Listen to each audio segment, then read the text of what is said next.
So this is part 2 of your 2.1 lesson. We're continuing with simplifying expressions, and now we are going to specifically use our properties to simplify the expressions.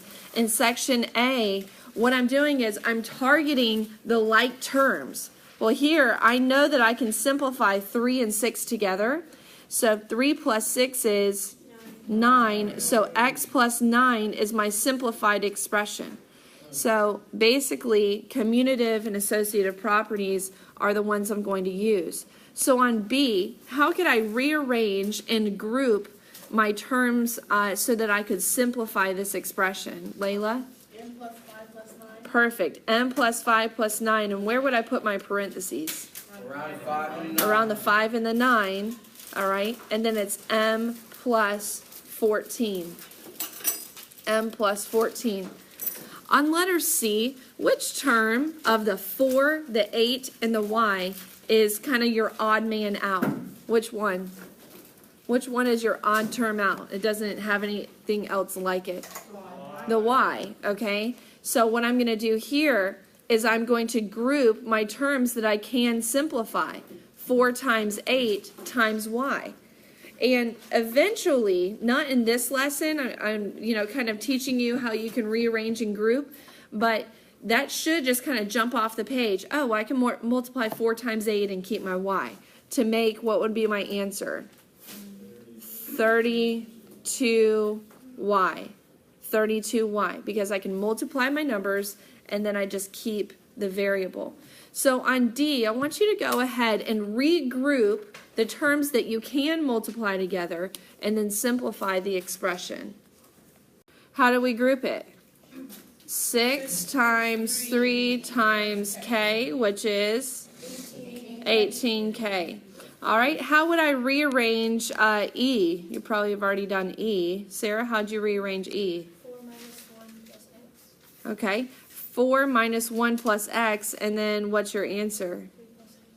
3 plus x. Now, is it okay if I say x plus 3? And technically, that's the right way to do it. All right, who got those right? Okay, 18k and 3 plus x. All right, try F and G. All right, so regroup them and be mindful of those negatives when you're multiplying. All right, so how would I regroup F? How would I regroup it? 2 times negative 5 times r. And what's 2 times negative 5? Negative 10r. All right, what about the next one? How would you regroup it? Negative 3 times negative 4, times positive 4, times x, and what's my answer? Negative 12x. All right, got it? Okay, so we are just kind of taking those extra steps and grouping off our terms that we can simplify, and that's how we use our properties to simplify the expressions. Now, the last example is something that we call using a conversion factor, And the way that I do this is basically they're asking me, all right, here's my question. A roller coaster is 2,711 yards long. How long is it in feet? Well, there's a specific method that I can follow that would guarantee that I get my answer right every time. I don't have to think, okay, I don't have to basically, I wouldn't say guess, but figure out, am I going bigger to smaller, smaller to bigger, what goes where. There's a conversion factor that kind of takes out a lot of that guesswork. And here's how I do it. I start off with the original amount, in this case it's 2,711 yards, and I write it and I include the label. So 2,711 yards over 1.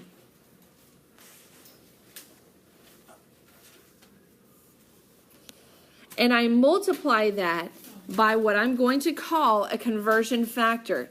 And this fraction has to be equivalent to 1. The denominator's label has to be the same label as the other numerator so I can cross cancel it. So whatever label is in my numerator, that same label needs to go in the denominator of my conversion factor. So now, on top, how many feet are in a yard? 3. So you would agree that this fraction is equal to 1, right? 3 feet is the same thing as 1 yard, that this is equal to 1. So essentially what we're doing here is we're not changing the value of our original total, the 2,711. We're just converting it. So we can cancel yards. Yards will cross cancel. And now we multiply the values. 2,711 times 3 gives me that value in feet. I converted it. All right, so this is the key right here, my conversion factor to help me convert. And that's going to be different every time depending on the units we're given. So let's look at the next one. A table is 800 centimeters long. How long is it in meters? So initially I have to identify what are the units being converted here. I'm going from what? Centimeters to meters. Okay, so now that I've identified that, I put the original value into a fraction. Somebody raise your hand and tell me what would that fraction be? The original one, Brianna? 800 over 1. Don't forget to label it centimeters. And now I've got to come up with my conversion factor. Well, again, whatever's in your numerator in the original, that unit has to be in your denominator of the conversion factor so they can cancel. So I've got centimeters on bottom, and what am I converting to on top? Meters. Well, now this fraction has to be equal to 1.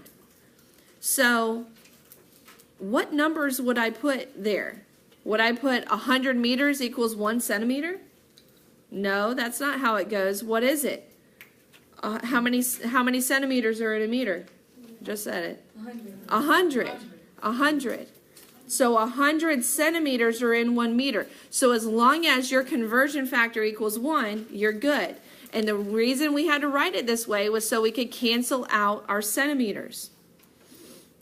So now when you multiply, remember we multiply straight across.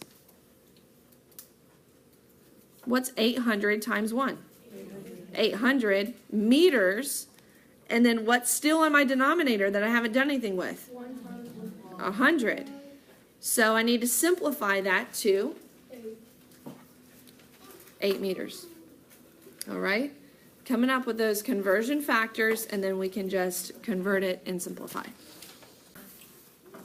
Okay, so now we've got the football player ran 60 yards. How far did he run in feet? So set up your first fraction with your original value.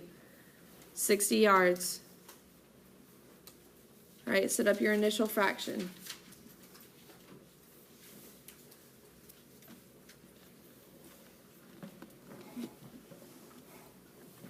So raise your hand. What did you write for your initial fraction, Matthew?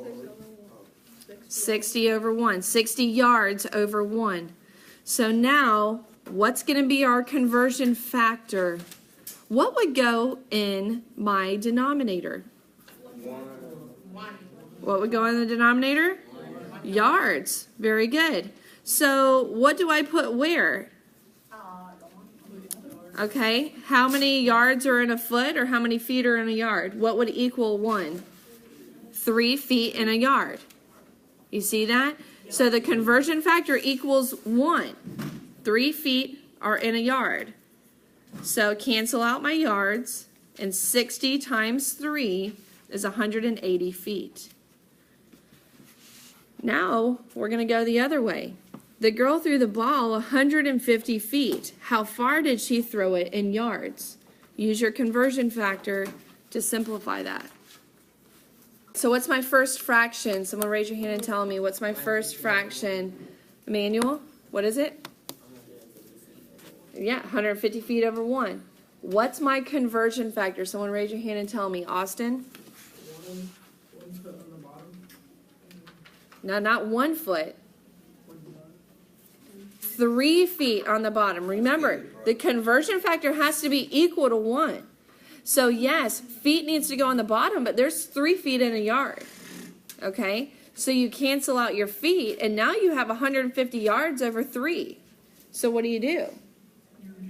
You divide.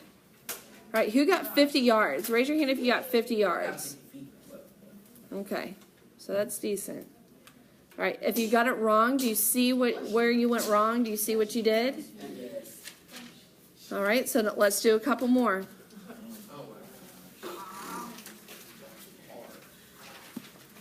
Math teacher taught for 480 seconds. How long did she teach in minutes? Set it up as a fraction. Use your conversion factor to solve.